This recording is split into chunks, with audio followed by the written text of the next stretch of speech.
I am largely blessed with very, very good looks, and I have no qualms if they fade. I also have no qualms on whether I need Botox or anything to seemingly improve the way I look, because I am very humble, of course.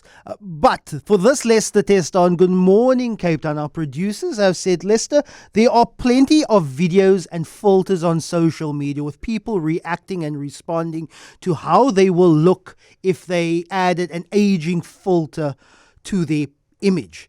And apparently many people are quite upset, and there's been lots of research and writing done about what social media and the filters that many people use on their profiles on creating some form of body dysmorphia, and people are fairly afraid of what they'll look like when they're older. Me not at all. This exercise is largely wasted on me, but I thought I'll try anything. So joining me here in studio is Dr. Sarah Joseph.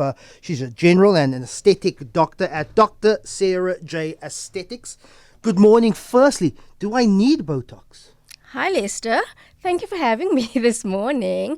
I would say everybody can do with a little bit of Botox at some point in their life. It's not about making you look fake. It's not about making you look not like yourself, but it's more about just having you age gracefully, taking a few years off, so you look like you had a nice, smooth life. You just came from a yoga session and you had your 2 liters of water, nice and refreshed, essentially. I've been very popular in the studio over the last few days with many of particularly my woman colleagues saying, "You're getting Botox? Oh, I wish I had." And these are fairly young people. What's the range of, firstly, your woman clients? It's not just older women anymore. From what I hear, a lot of younger women are going for Botox injections. Yes, absolutely. So in terms of Botox, I would say they usually start at about early 30s and then they go on to about early 70s as well. That's literally just my client range for Botox. What about men? Men, more middle age. So I get men more in the 40s and 50s age range, and they do more just a bit of a softening, a bit of the wrinkles for them. So you've had a look at my face over the last while. You asked me what I have an issue with. I don't have any issue with this beautiful face of mine, but there is a little wrinkle in the middle of my brow. You said that's something that is quite common, but looking at me, and you've assessed my face, and I want you to be critical now. Where do you think I could do with a little Botox? So definitely your frown area, which is also known as your 11 lines, which is between your eyebrows, because in your resting face, there is a line that's there already when you are not even frowning. So that is what females generally tend to want to prevent, getting the line there from setting in, which is called static lines, when they're not even doing any facial expressions. Do you ever have a client and you tell them, why are you here? I don't see anything that I could add to your face. Maybe you don't need Botox. Maybe you just need a lie-in. Maybe you need a glass of water. Absolutely. I do have that, and I am honest, especially the younger ones, because like you said, it is becoming a bit of a trend. So I'd say, look, give it let's assess in a year, let's assess in 2 years. There's absolutely no reason to do a bit of Botox now. Just do a bit of skin treatments then to kind of just maintain everything. But isn't that it? Like, try and maintain a healthy diet, drink plenty of water, have enough sleep, and also I know stress does things to one's body in general. If you also keep a largely positive outlook on life, you tend, with all these things, and also maybe a little bit of genetics, you could not be aging as quickly. Yes, absolutely. Slow down. Genetics and lifestyle plays a huge role in things of how you age, essentially. So a lot of people want to prevent it, so they start in the early 30s just to get all the lines gone. So when the time they get 50, they looking like they're in the early 40s. Interesting question here. Is it when are you too young for Botox? When would you see a client and say you're far too young? In terms of age, I wouldn't put a number on it. Well, definitely if it's less than 25, maybe. Otherwise, I'd have to assess to see what's going on. Are there lines? Are there wrinkles? Because genetics does play a big role in that. Yeah, okay, let's get started. What do you have? You have plenty of needles. You have some disinfectant. The little vial that contains the Botox is in a ice pack. Take me through this process. All right, so what we're going to do is we're first going to clean out the area that we will be injecting. We're going to mark out the area that we're going to be injecting, and then we will be injecting. Okay. And then I'll give you a few tips after and before. So usually before any treatment. So I'm just going to clean our little frown area that we'll be injecting. It smells like Dettol. Absolutely. He's a Dettol. Absolutely. With a bit of alcohol. So usually before treatment, we always say try to stay away from alcohol. Okay. Try to stay away from I blood haven't thinners, used alcohol in a while. anti-inflammatories, because those are things that can thin your blood, which means that once we do an injection, you can bleed, but it can increase the risk of bruising, which many people don't want. All right? Okay. I'm going to ask you just to frown in for me so I can mask. No. Frown in. There we go. Just relax like that. So we'll be doing 3 injections, 1 in the middle of your eyes and literally 1 on each brow on top. Relax for me and frown in. All right, great. The thing is, many people tell me I have a very expressive. I have a very expressive face, and that I can't hide my dissatisfaction, and I can't lie, and often I don't know whether I'm frowning or not. Is that many people? That is many people, or they will say, "Oh, my kids say I'm angry all the time." But I'm not, and it's just because they've gotten into a habit of frowning all the time, and that's when the lines actually just appear when you're actually happy, you're just having a normal conversation. And that's when a lot of mothers especially come and say, look, I need to smoothen this out. I'm not angry. I just want to have my face feel and look the same as how I am. John says, hi Lester, most female friends of mine who have had Botox and look fine, but there are 2 whose faces have been radically altered with Botox and fillers, and they look awful in my opinion. Firstly, the difference between Botox and fillers. So 2 different indications. So Botox is essentially for relaxing muscles. So when we have facial expressions, whether when you smile, when you frown, those lines around the eyes for your crow's feet, in between your brows, those lines you treat with Botox to essentially relax it. So when you do frown or when you do smile, you don't have those wrinkles forming all over. Filler is more of a gel-like substance that you add when you want to add volume. So in terms of, quick example is people want to do lip filler just to add a bit of volume, to give them a bit of bigger lips, more of a plump. And then it can also be used for definition as well. Let's get going. You've now filled a needle with some of that Botox liquid. What do we do now? So I'm going to ask you just to lie back for me. All right, we've marked out the areas. I'm going to give you a little device. It's a vibrator. It's just going to interfere with the little injection pricks. I want you to hold it just over here for me. Okay. And we can relax for me. All right. How long does this procedure usually take? Botox is usually referred to as a lunchtime procedure, so it's basically something that is in and out. All right, I'm going to ask you to frown in for me one last time. All right. Relax Is for that me. it? Oh. Yeah, just relax for me. Here we go. No, relax. Here we go. 1, 2, 3. Oh. All right. Oh. Other side. Relax for me. Concentrate on the vibrator. 1, 2, 3. There we Oh, go.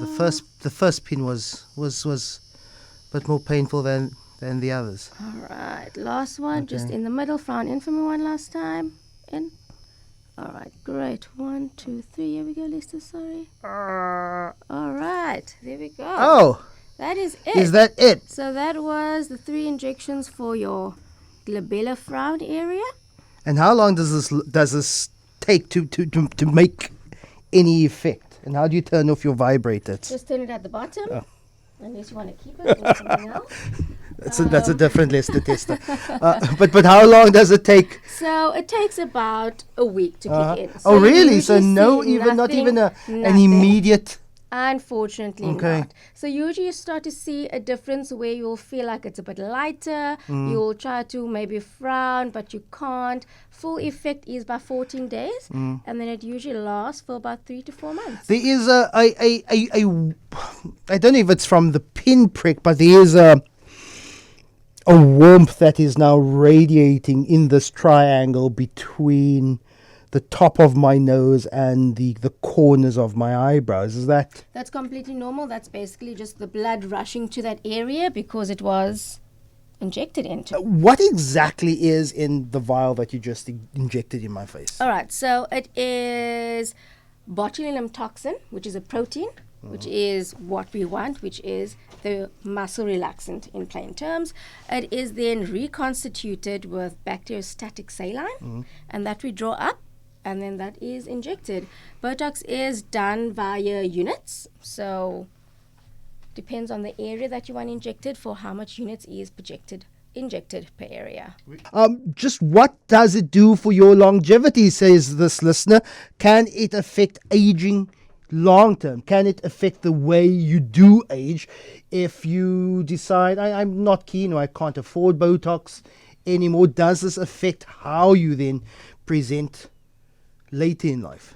Yes, absolutely. So Botox lasts for around 3 to 4 months. So we usually advise to do the treatment every 3 to 4 months when you see those lines are coming back, because if done regularly after a longer period of time, those muscles tend to get lazy, so the toxin tends to last longer, and then best case is you get treatments twice a year.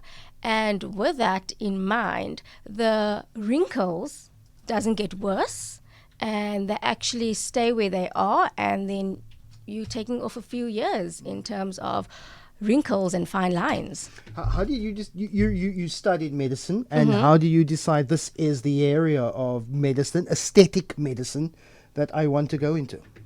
It's going to sound a bit funny, but I worked at a clinic for 4 years. I saw sick people after sick people after sick people, and the only time you see them again is if they're still sick. So you start to think, is it me? Is it them? What's going on? And then I thought about what can I do still as a doctor for me to feel as a doctor, seeing maybe a bit more happier people, just maybe want to do a bit of a tweak here and there. So it's not sickly people, but it's someone that maybe can do with a bit of a tweak just to boost their confidence, make them feel better about themselves. As the stigma of aesthetic medicine die down a little bit. It used to be, in the gossip mags about ABC celebrity, oh, she got Botox done, or even he got Botox Absolutely. done. Do you think that has largely faded? Yes, absolutely. It's more readily available. More people are open to it. More people are coming to try it. It's one of those things that if you're interested in, it's something that you can do and never do again. Or if it's something that works for you, you can do it not as often as you like, but I mean, as it is needed. 0214460567, we have a voice note. Hey, I'm listening to your conversation on Botox. I also wanted to mention that I have Botox for migraines. It actually helps my migraines, and I go probably every 8 months, 6 to 8 months. When the migraines start coming back, then I know it's time for Botox. And then the other day I also heard that someone, their child went in for Botox because they had an eye squint, I think it is. I could be incorrect, but they tried to fix it that way, and it was actually successful. Is that correct, Sarah? That is correct. So if you're not looking at the cosmetic side of it, it does have to do with a bit of a medical side of it. So what it does is, in terms of migraines, it relaxes those muscles that tense around your head, causing it to relieve that tension and pressure, and it releases the migraines. Another cause is grinding of your teeth. People do it unconsciously during their sleep. Wake up with stiff jaw, neck pain, headaches. Bit of Botox into that masseter muscle also just relaxes it and relieves that tension as well. Big question in the WhatsApp line. How much you've put 3 injections in my forehead. How much does all that cost? So Botox is priced per unit. All right. So we did about 15 units into your frown area. The amount of units that is needed would depend on each person. How much you think is needed, how bad essentially is the frown, or what would you like? Could you like a frozen face, which I particularly don't like? I feel like you need to keep it natural, but obviously you need to do enough to make a bit of a difference. So something like that can easily cost around 2,000, 2,500. I'll stick to drinking water. One last voice note, Mario. Hi, Lester. So I'm 33. Eek. And I started getting Botox when I was 30 because I had a very prominent frown line, which is genetic. My whole family has it. And I follow the Kardashians too much. So I wanted filler. I wanted the whole kit. And I went to an aesthetic doctor who is amazing. And she's been giving me very low doses of Botox and my frown lines disappeared. So I wouldn't recommend it, but it's really made a difference in my life. Lester, it also helps people who suffer from depression. They enjoy seeing a happy face in the mirror, and people also respond to their happy face. True fact, says this listener. I don't know. I'm going to see some effect in about 2 weeks' time. I'll let my colleagues know. They'll smile at me in the morning. But Dr. Sarah Joseph, really appreciate your time on this edition of Absolutely. Lester Tester. Really appreciate your time listening to us.